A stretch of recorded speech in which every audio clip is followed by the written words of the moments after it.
Hello and welcome to your astrological vibrations for Thursday, October 10th, 2024 by Gaia Blooming.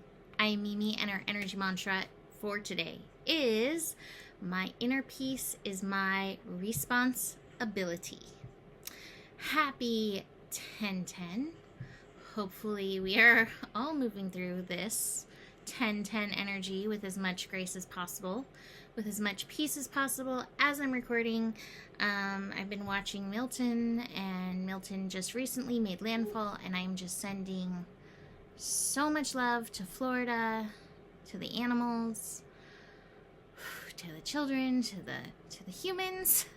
Humans, children, a little different, right? And let's dig into this astro. I have to say, I have some really interesting cards that I want to dig into. So I love that my sister, one of my sisters, my fellow Sagittarius sister, watches my scopes. Thank you. And felt like because there's so much chaos in the world, we should pull some cat chaos cards. So I pulled some cat chaos cards, and these cat chaos cards line up with these cards in interesting ways, but specifically one lines up with this weird part of a weird song I had to track down because I was like, who sings this song? What are these lines? It's so weird when you hear a song just playing in your head and you're not really sure what, it's a song oh, I recognize that, but I don't know what this song is from. I don't know who's singing this song. I don't even know what these words are. That was my experience, but I tracked it down. I figured it out after a few misses. The song is White Rabbit by Jefferson Starship, not to keep you on edge. And it's the last two lines that kept playing over and over and over in my head. Which, interestingly, I'll say it now, is feed your head. And I was like, I have no idea what this means. But it all just kind of makes sense. So let's dig into this astro, and then we'll take this kind of interesting, weird ride through the cards. So today we have the Venus Yod making its exact yachtiness. Yachtiness. Big, neon, finger of God in the sky being like, this is so important. What is important? Our yin scorpionic experience. So this has many layers. The layers of knowing when to set boundaries outside, but also inside. It's the inside that counts, is what I'm really hearing right now. Leaning into the yin, leaning into our intuition, but Scorpio, being willing to go into the dark and scary places and recognizing there's healing in and through the feeling of it, and it might be important to dig in there. Now, it's interesting what's feeding into that. Specifically, Chiron in Aries feeding in, with Chiron in Aries asking us to lean into our I am energies. There's healing for our I am energies as we lean into the Scorpio energy.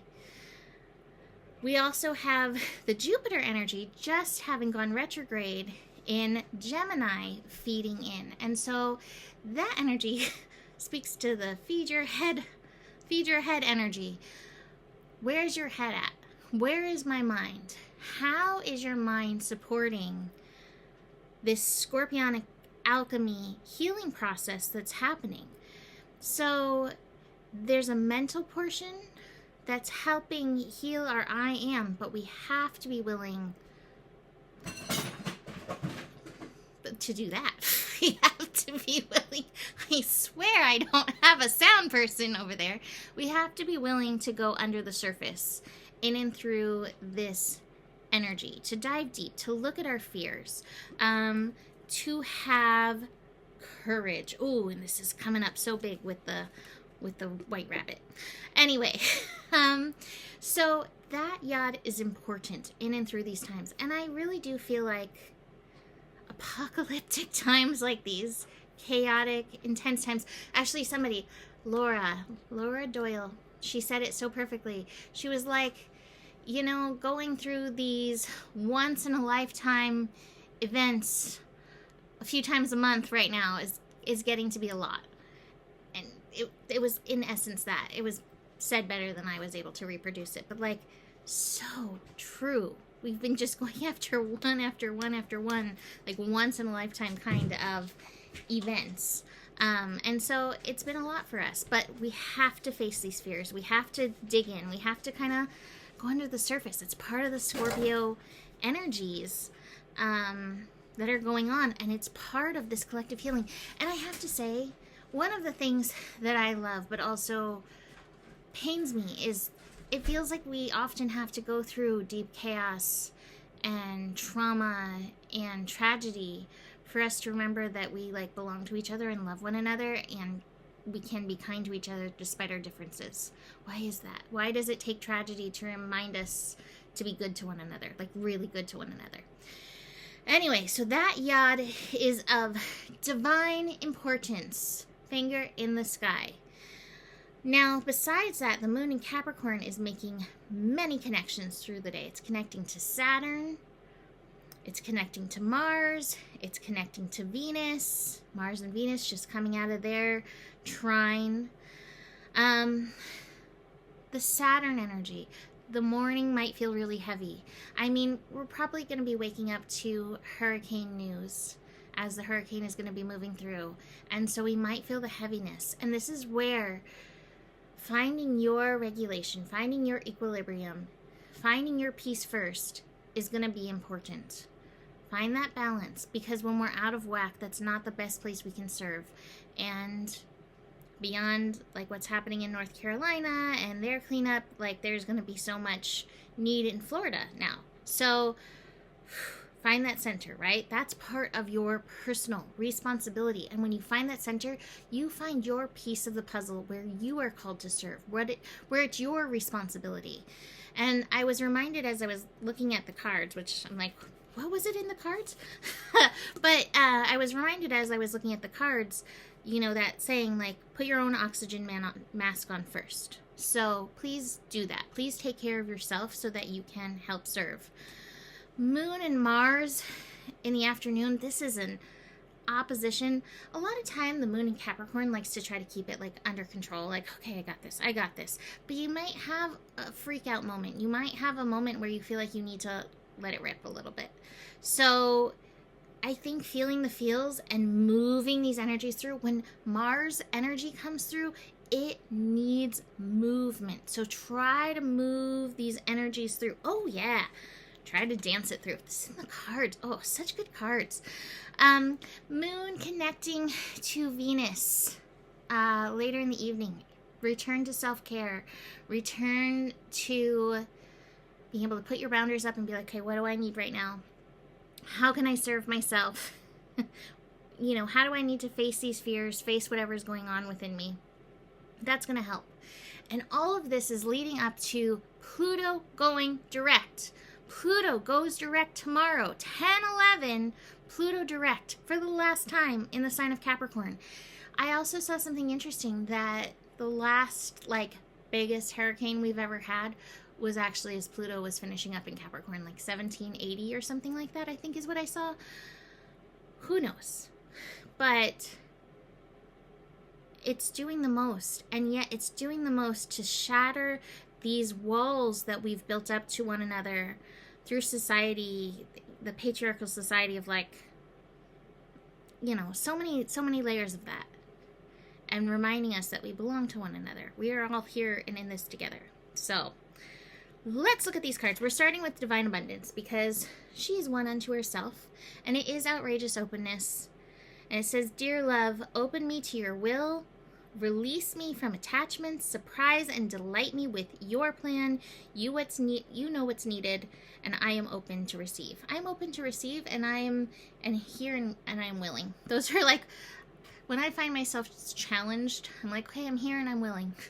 I surrender, I'm here and I'm willing. So there we go. Now let's cat chaos or regular cards? Regular cards, and then we'll go into the cat chaos. And as I look at these cards, I'm hearing it singing again. Feed your head. So we have these two together, which is interesting, especially in light of hurricane. King of Cups, water. Queen of Swords, air. And these two are right here together. Minding your heart and emotions with your mind and your thoughts and finding that balance and staying in heart and not getting sucked. There's going to be a lot of drama. There's going to be a lot of stories. It's probably going to be pretty heartbreaking, but try not to be too sucked into anybody else's illusion and use your illusion. Okay? This card is interesting because it is a card of illusion, but it's a card of being able to see beyond the illusion. It's also interesting because the Seven of Cups, oh my God, there's a rabbit in this card too. The Seven of Cups showed up in the Cat Chaos. I didn't even notice the rabbit before. And the song White Rabbit is in my head. So let's look at these. Let's look at the Cat Chaos card. So we've got the Seven of Cups. We've got the Fool, which has this white rabbit, which got my attention. And really have some stories around it. We have the Queen of Pentacles. So she's reminding us to ground in, but also open ourselves up to receive at this time as well. To give and to receive. To understand that's how abundance flows. We give and we receive, and trusting in that flow. Speaking of movement, we have Nataraj, the god of dance, bringing fearlessness, joy of creativity, perfection of the arts of music and dance, finding pleasure in all circumstances of life. Great card. Great card for right now. Hard times require furious dancing. But I'm going to tell you my rabbit story. So, rabbit. I often feel like Alice in Wonderland. I always had a thing for rabbits when I was little. I had rabbits when I was little. Rabbit was my awakening. So, let's see, it was 2004. My nephew was born. I left Santa Cruz to go be his nanny. I didn't really know anybody besides my sister in San Diego, and this is not the sister who watches me. This is a different sister, and she and I didn't always get along super well, right? Clashed a lot. But I was going to be a nanny for her son. So I moved there, and I really didn't have anybody, and I had just gone through the most painful breakup of my life, which led me to astrology because I was like, I have to understand, why did we break up? I love this person. But as I was also like going into those layers of things, going deeper into my own spirituality, I would take my nephew for these, we called them nature walks. There was this beautiful nature preserve there. And there were not always rabbits there. But when there was a rabbit there, I would be like, oh my God, there's a rabbit. It means it's going to be a good day. And I would like start looking for the animals, talking to the trees. I did all the things. I just dropped deep into my nature self. But I knew when there was a rabbit there, like when the rabbit was showing up, I was like, this is a good day. Rabbit's like guiding me. Rabbit's helping me. And I was like, why am I like so fixated on like rabbit? What is this? Like, what is the symbology of rabbit? And it dropped me into the lessons of animal medicine. And it's like, I just remembered from probably multiple lifetimes, like the symbology of animals and how much it meant. So when I see rabbit, the part of the animal medicine of rabbit, with them both being here, is rabbit has predators on the ground, in the sky, all over the place. And yet rabbit shows up because rabbit's like, I gotta go, eat the food. I gotta bring home food for my babies. Like, I have to see the sunshine because I need the light. Rabbit is like always in danger, and yet rabbit is always facing it, with awareness, but also a sense of, I don't want to say fearlessness, but like, what is a word for overcoming the fear, right? I always say that with fear. Fear is like face everything and rise, and that's what rabbit does. Or feel everything and rise, not face everything. Feel everything and rise. Like, okay, I'm scared, but okay, I'm scared, and it's okay that I'm scared, and I still am gonna come out of my rabbit hole and see the world. So being that we have these two rabbits, and that song White Rabbit by Jefferson Airplane was singing in my head, we've got some strong rabbit medicine, being like, don't hide just because all this craziness is going on. But at the same time, you've got to feed your head. Now, apparently, feed your head has two meanings. And apparently, the meanings are take psychedelics. Not my meaning, this is what I read. Take psychedelics, but also, like, read from books and learn from books. Do what you will, right? I don't think that you actually need to get high to connect with the universe. The pathways are all in us. Do what you will, right? We all have our own paths, but meditate, connect to God's source universe. Like, allow yourself to go to those realms. And also read, connect into what's happening in this realm. Find both those energies. And then show up. Show up in this crazy world. Cycle the abundance. This is what the Chaos Cat cards say. And dance your pants off. Right? Nataraj. Which is a form of Shiva. So, what messages? Bonkers to me, but it all fits. It all works so wonderfully, which is amazing to me, which is how it's supposed to go and how it is going. And this is why we want to lean into that and trust that we're being guided through this. All right, so I'm going to leave that here for our 10/10 day. You can book a reading if you want to dig into a little Mimi magic. Email me, mimiclark@gmail.com. Besides that, the better it gets, the better it gets. There's more than enough love in the world for you. You have the power. Remember who you are, for you are the solution. Namaste.